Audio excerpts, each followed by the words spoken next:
Well, student, today I will discuss with you atomic and ionic radius.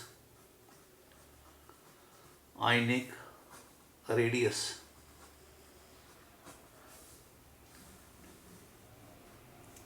So, in atomic and ionic radius, their atomic size or ionic size, you can say, atomic sizes lie between S and P block elements. S and P block elements. That is their atomic size is smaller than S block elements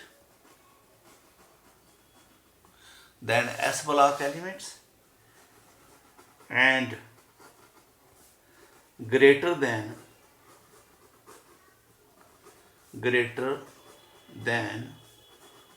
those of P block elements.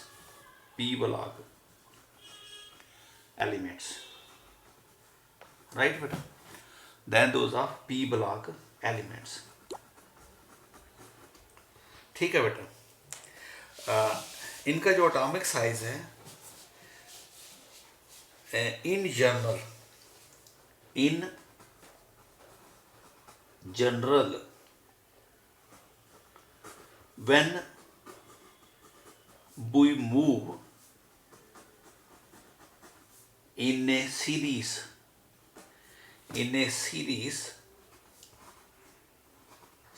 like 3D series.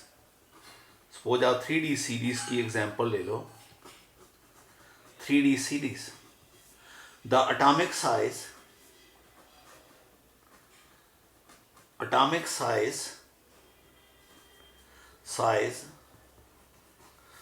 firstly decreases.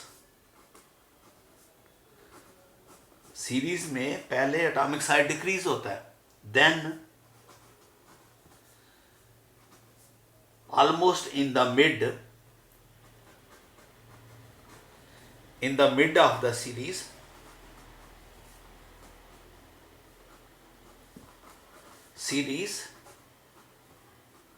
atomic size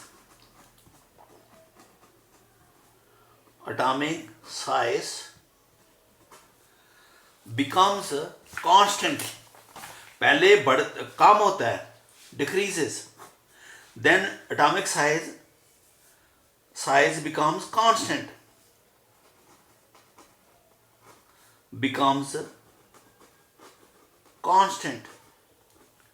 mean cobalt nickel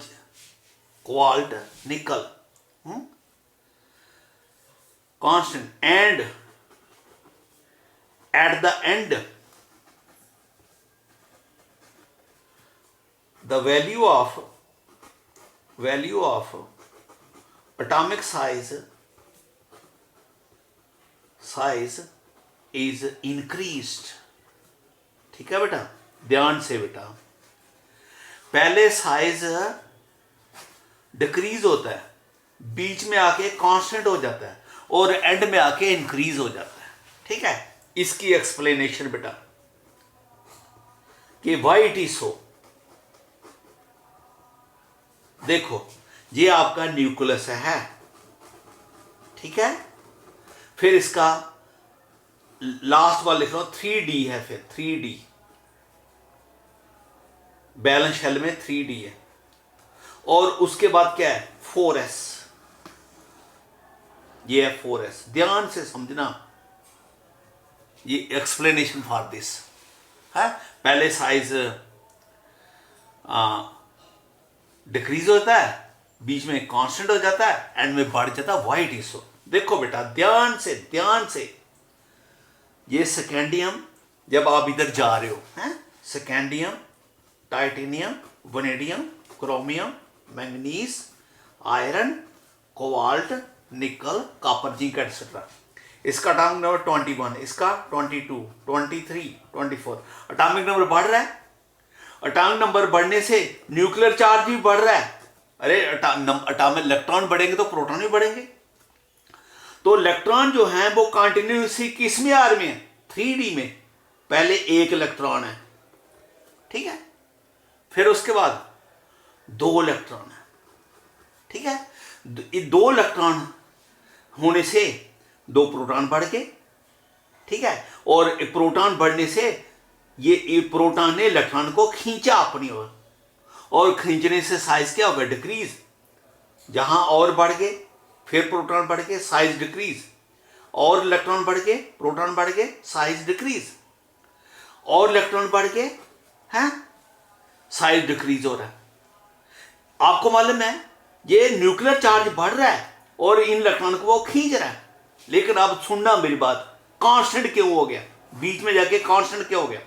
अब जब और electron आ जाते हैं D में आगे भी electron है, अब इन डी के इलेक्ट्रॉन में आपस में रिपल्शन स्टार्ट हो जाती है। पहले रिपल्शन कम थी क्योंकि नंबर कम था। जब इलेक्ट्रॉन का नंबर बढ़ गया, उनके बीच में रिपल्शन होगी, अट्रैक्शन भी बढ़ रही है, न्यूक्लियर चार्ज भी बढ़ रहा है। न्यूक्लियर चार्ज बढ़ने से इलेक्ट्रॉन को खींच रहा है, अट्रैक्शन भी बढ़ रही है और रिपल्शन भी बढ़ रही है। बीच में जाके इंक्रीज ऑफ रिपल्शन और increase of attraction becomes equal. जितनी रिपल्शन बढ़ रही है उतनी ही अट्रैक्शन भी बढ़ रही है, इसलिए साइज भी क्या बन जाता है? कांस्टेंट हो जाता है। यानी स्टार्टिंग में इलेक्ट्रॉन कम थे, रिपल्शन कम थी, अट्रैक्शन ज्यादा थी, साइज डिक्रीज हो रहा था। बीच में जाके मिड में जाके इलेक्ट्रॉन बढ़ के, और जब और इलेक्ट्रॉन आता उसकी रिपल्शन बढ़ गई। अब रिपल्शन और अट्रैक्शन बराबर हो गए, सो जितनी रिपल्शन बढ़ रही है उतनी अट्रैक्शन बढ़ रही है, size become constant. In starting attraction ज्यादा थी, रिपल्शन कम थी, क्योंकि इलेक्ट्रॉन दूर थे, बैलेंस शेल के डी के इलेक्ट्रॉन दूर थे, उनके बीच में अट्रैक्शन कम थी, रिपल्शन कम थी, लेकिन अट्रैक्शन ज्यादा थी, साइज कम हो गया।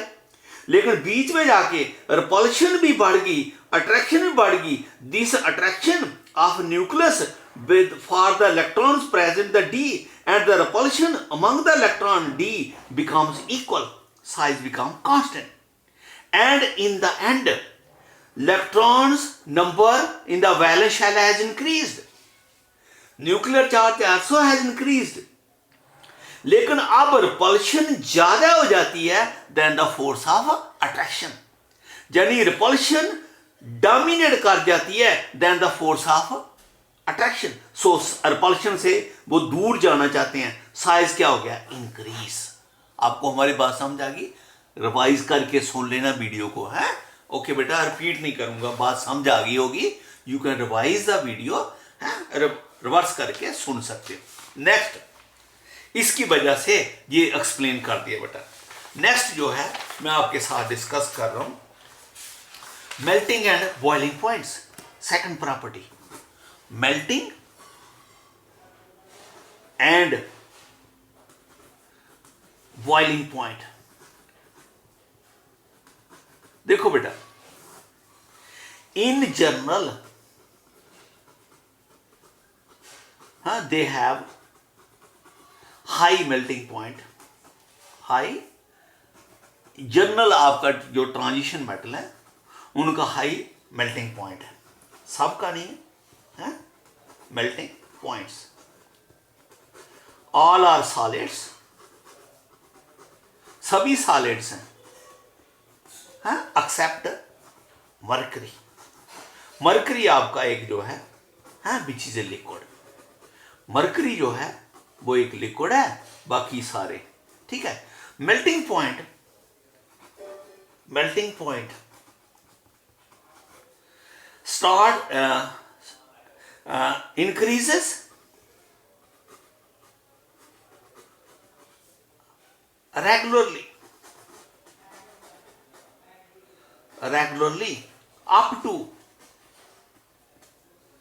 manganese, up to chromium, you can say chromium, up to chromium, and then starts decreasing. देखो बेटा, इनका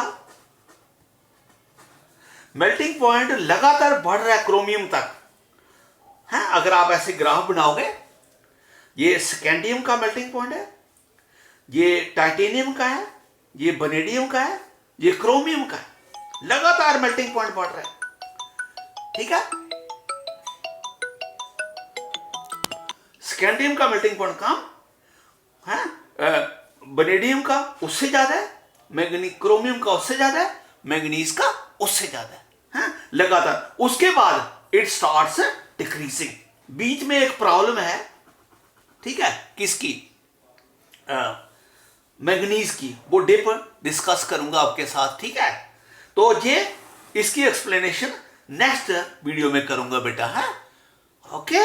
ये जो है मैं I will next time I will continue with melting and boiling points, melting points, right.